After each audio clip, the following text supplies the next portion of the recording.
the beginning of our efforts in 2008 to help businesses successfully use social media, we've used Mayberry as a perfect metaphor for the new small-town economy. Welcome to Monetizing Mayberry. I'm Mark Bortz, the founder of Mayberry, and this is Matt Cost, our digital marketing director. Digital marketing is much like Mayberry. Instead of pushing out a brand message through broadcast media, businesses pull customers in by building relationships and inspiring brand advocates.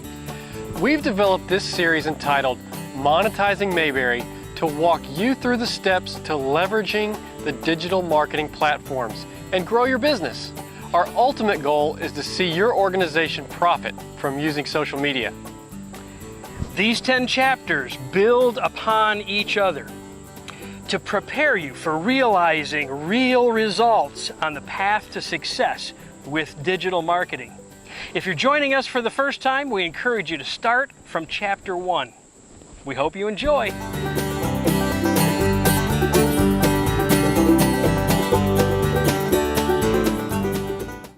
In Chapter 1, The New Small Town Economy, we learned how social media is much like a Mayberry, how relationships matter, that you must get your business involved, and that you need a strategy or a game plan before you can start.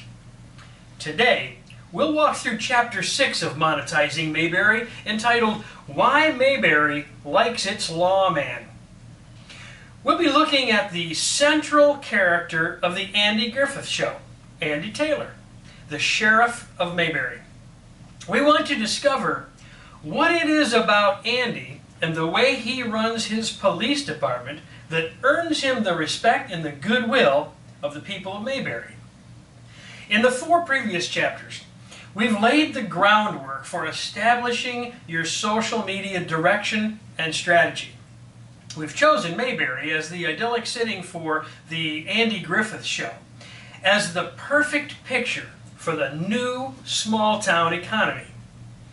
You see, in the Mayberry economy, instead of pushing out a brand message through broadcast media, businesses pull their customers in by building relationships with the community and inspiring those customers to spread their word.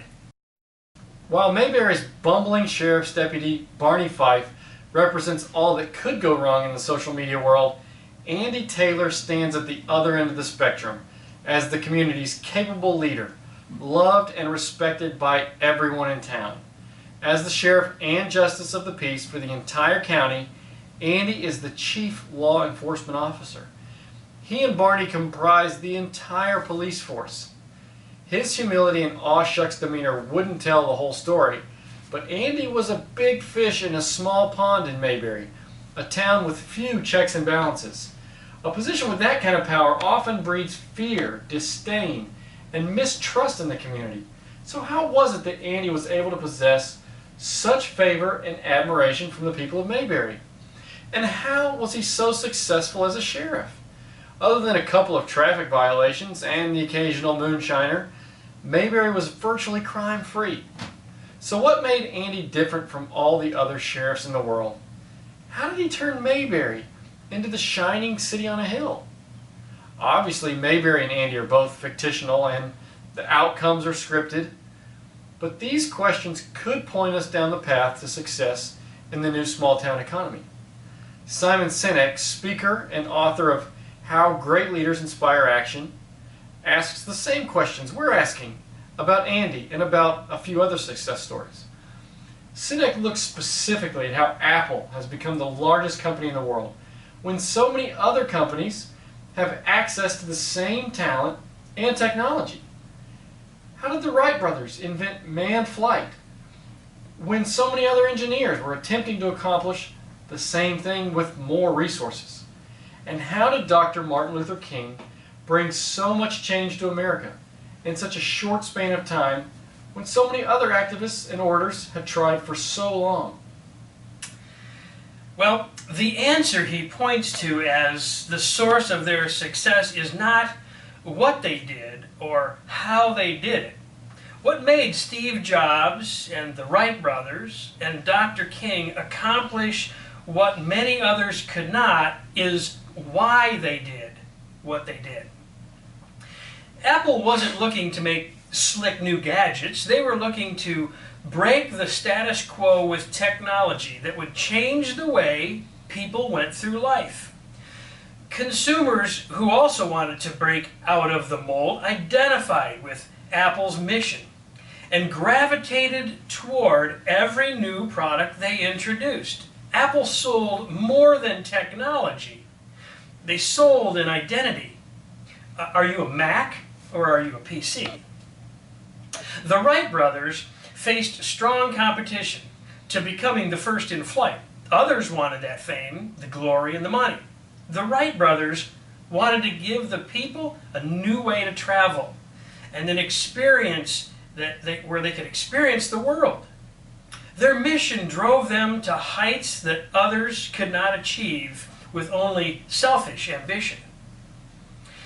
Dr. Martin Luther King was not the only activist and gifted speaker of his day. However, while many others would have dreamed of speaking before 200,000 people in Washington, few would have endured what Dr. King endured and given what Dr. King ultimately gave.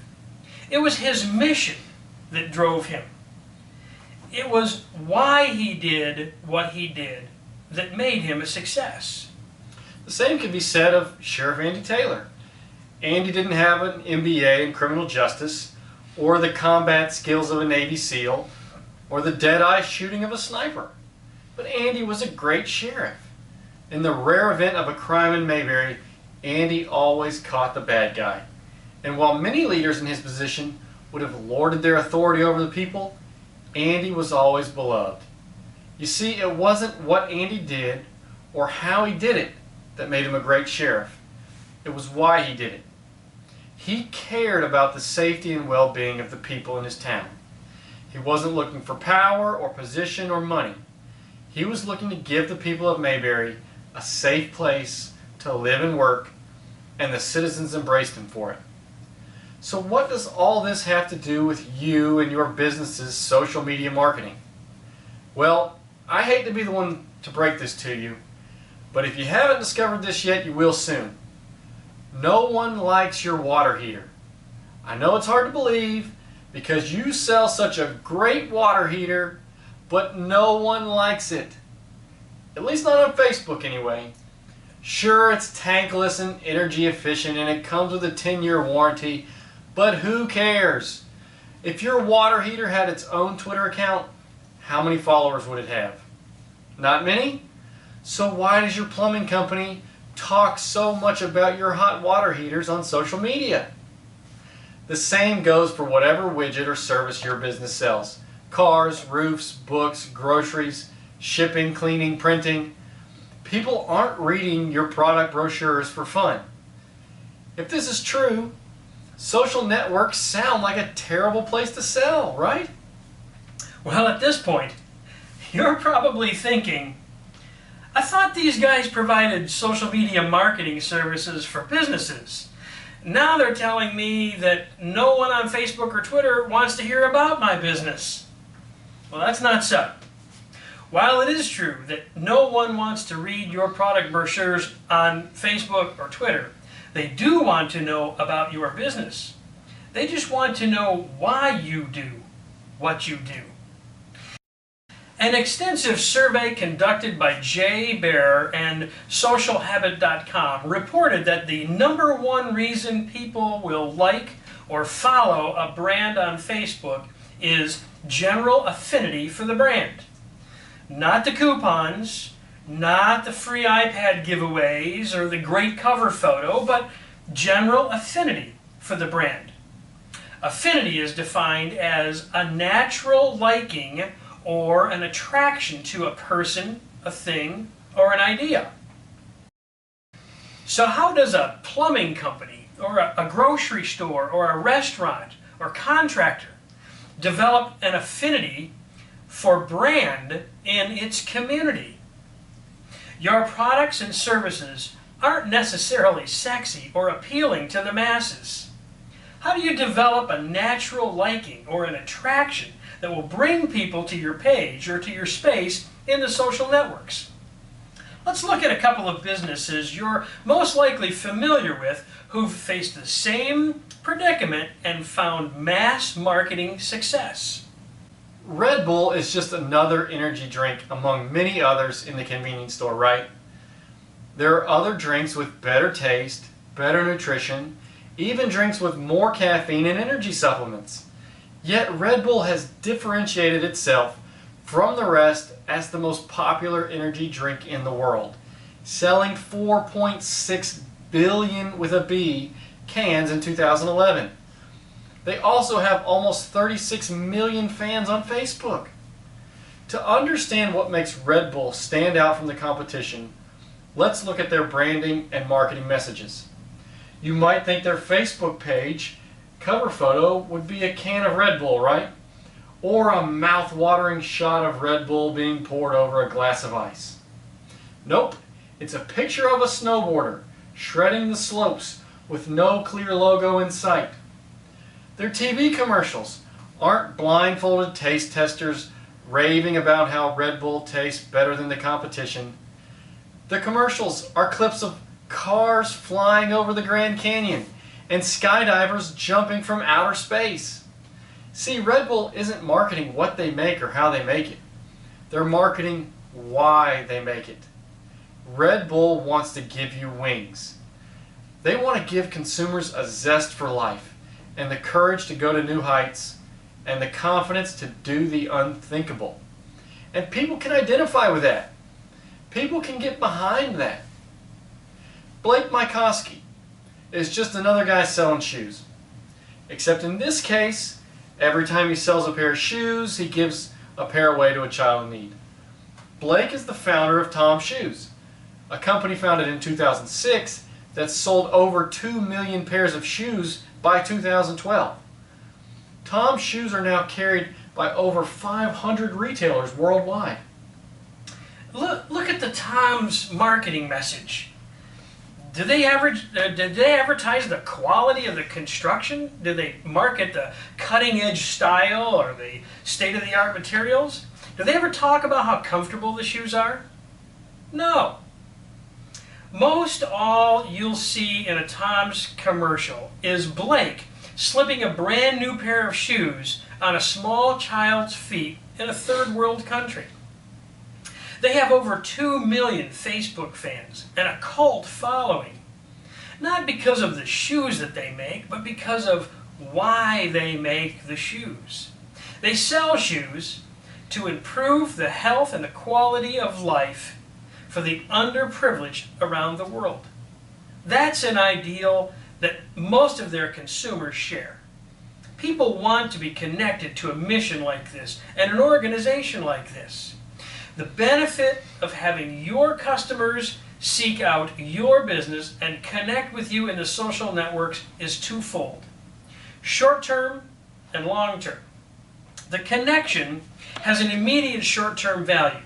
The customer will see your page, know what you do, who is involved, and they'll see if they have any other friends who also like your page. After a few days, that value drops off quickly.